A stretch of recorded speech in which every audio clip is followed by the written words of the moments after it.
When a superstar tells millions of followers that his former protege just betrayed the culture, timelines catch fire in seconds. This is the story behind Kanye West's public rebuke of Kid Cudi for testifying against Sean Diddy Combs, why Young Thug rushed in with a one-word insult, and how courtroom oaths are now colliding with the unwritten street code that once glued hip-hop together. Some claims are proven, some still drifting in rumor, but each twist pushes the same question back to us. If keeping silent protects the brand but speaking up might save a victim, which oath would you honor? Long before the witness list leaked, whispers of federal scrutiny around Diddy had built for months. Prosecutors now allege a pattern of exploitation so severe they labeled it an enterprise. Diddy, through counsel, flatly denies all wrongdoing. Yet the docket keeps swelling with sealed exhibits and high-profile subpoenas. Court reporters hint that more than a dozen insiders could testify about intimidation, hush payments, even threats. The documents sit in a white-walled federal building, but the verdict is already polarizing fans worldwide. As one analyst put it, every superstar who ever owed Puff a favor is silently rehearsing two speeches, one of support and one of distance. Among the unexpected names on the subpoena list was Scott Kid Cudi Cudi rapper, singer, and once Kanye's most celebrated discovery.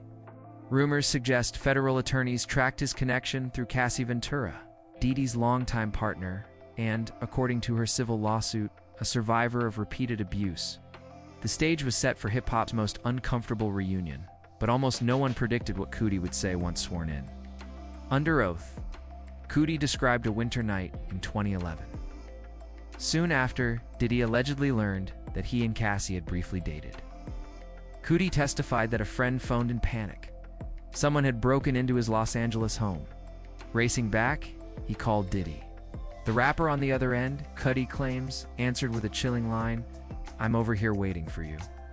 When Cudi arrived, he says his security cameras were dead, his closets rifled, and Christmas presents for family sliced open. His dog, normally mellow, limped out of the bathroom, jittery and whimper quiet.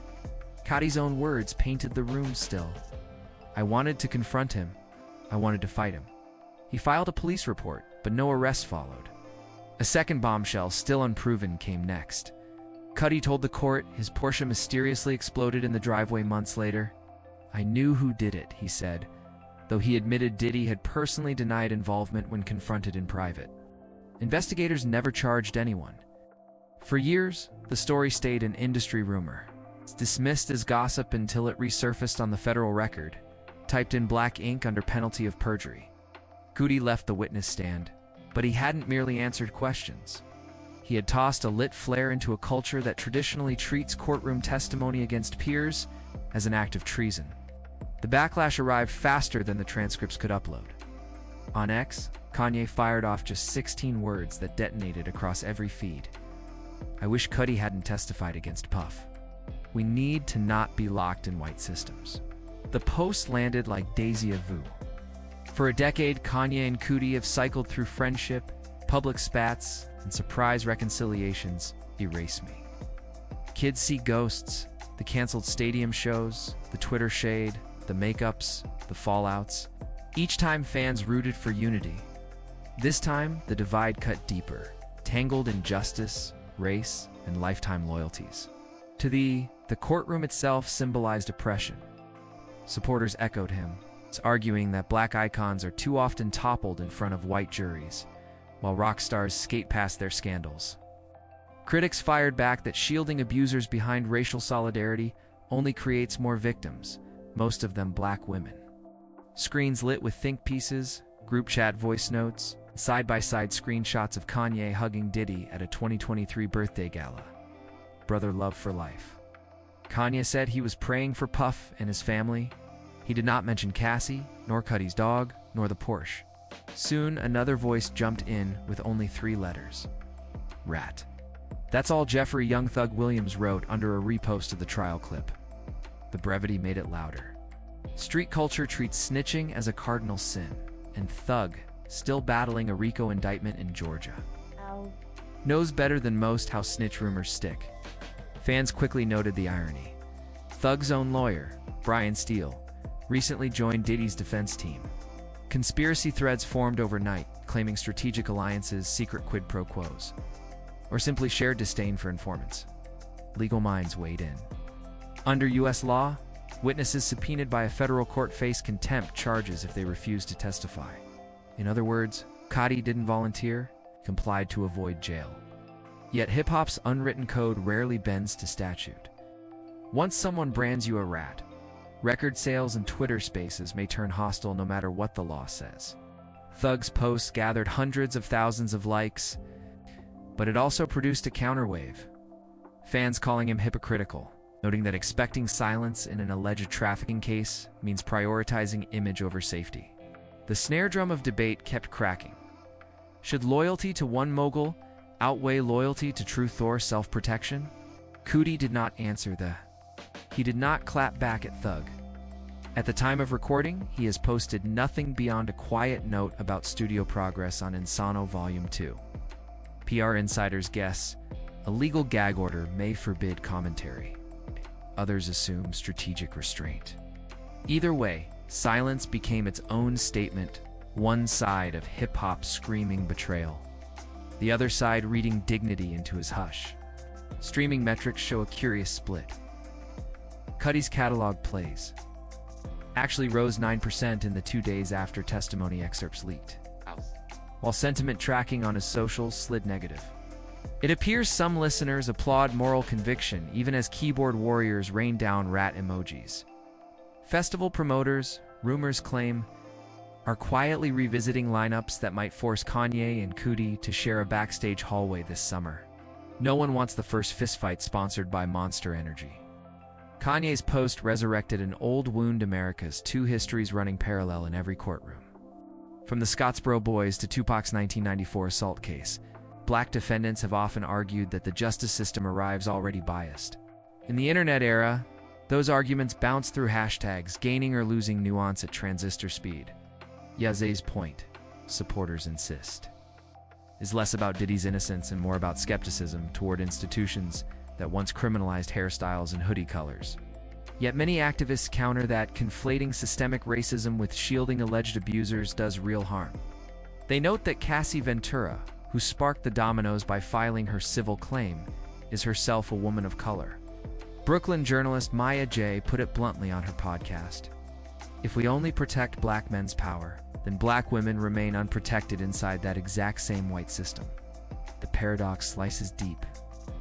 Dismantle racist structures without reproducing misogynistic ones." In the middle stands a 40-year-old rapper from Cleveland who just told a federal judge his dog never wagged the same after December 2011. Legal analysts say Cudi's story adds to crucial threads. First, it helps prosecutors argue a consistent pattern of intimidation stretching over a decade. Second, it could encourage other silent witnesses, especially men, who rarely testify in exploitation cases, to step forward. Defense attorneys, meanwhile, will likely attack credibility. Why no arrest? Why no photographic proof of the Porsche? Expect fireworks when cross-examination scorches every detail. If jurors believe Cudi paints Diddy not just as a behind-doors predator, but as someone willing to invade homes and hurt pets to protect ego. If jurors doubt him, prosecutors risk looking like they're stacking unprovable gossip on top of shaky claims. Either outcome clarifies why Kanye would prefer Cudi stay quiet. A damning testimony hurts Puff. By extension, the empire of goodwill the still shares with him. The stakes run beyond personal friendship, pinned to brand valuations, tour insurance, and even political aspirations both moguls have teased in interviews. For Kanye, doubling down on public sympathy for Diddy could isolate him yet again from mainstream sponsors, but might deepen loyalty among core fans who already dismiss mass media as a... For Cudi, the risk flips. Corporate America may applaud his stand, while hardcore rap message boards freeze him out. Tour bookings, sneaker collabs, film cameos, all could hinge on how the next 6 months of testimony unfold. Young Thug's path is already in the hands of another jury. But his loyalty post may sway no one except his staunchest admirers, and prosecutors who love presenting rappers' social media in court Rumors claim ROC Nation executives are quietly advising clients to scrub old party photos with Diddy, just in case. Streaming platforms have not hinted at bans, yet algorithm data reveals a subtle trend. Playlists featuring Diddy tracks dipped 3% across major DSPs the week after the subpoenas surfaced. Brands aren't waiting for verdicts. They're hedging before the hashtag tsunami forms. What began as a single federal subpoena now forces hip-hop's biggest names to choose between two profoundly different definitions of loyalty. Kanye sees testimony as chains forged by centuries of biased law. Kid Cudi frames it as basic safety for himself, his family, even his dog. Young Thug views silence as honor. Activists call that silence complicity. Behind them all, Diddy's fate sits inside hard drives, sworn statements, and whatever private evidence the court still seals. No algorithm can calculate the perfect moral trade-off. It will come down to jurors behind closed doors and to us, scrolling outside them. So here's the question that matters more than any chart position. If someone powerful hurt your friend and you held the proof, would you testify and be labeled a rat? Or keep quiet and hope another victim never appears? Drop your answer below. Share this with one person who still thinks silence is golden. And stay tuned, because the next witness list drops soon, and hip-hop may never sound the same once the gavel falls.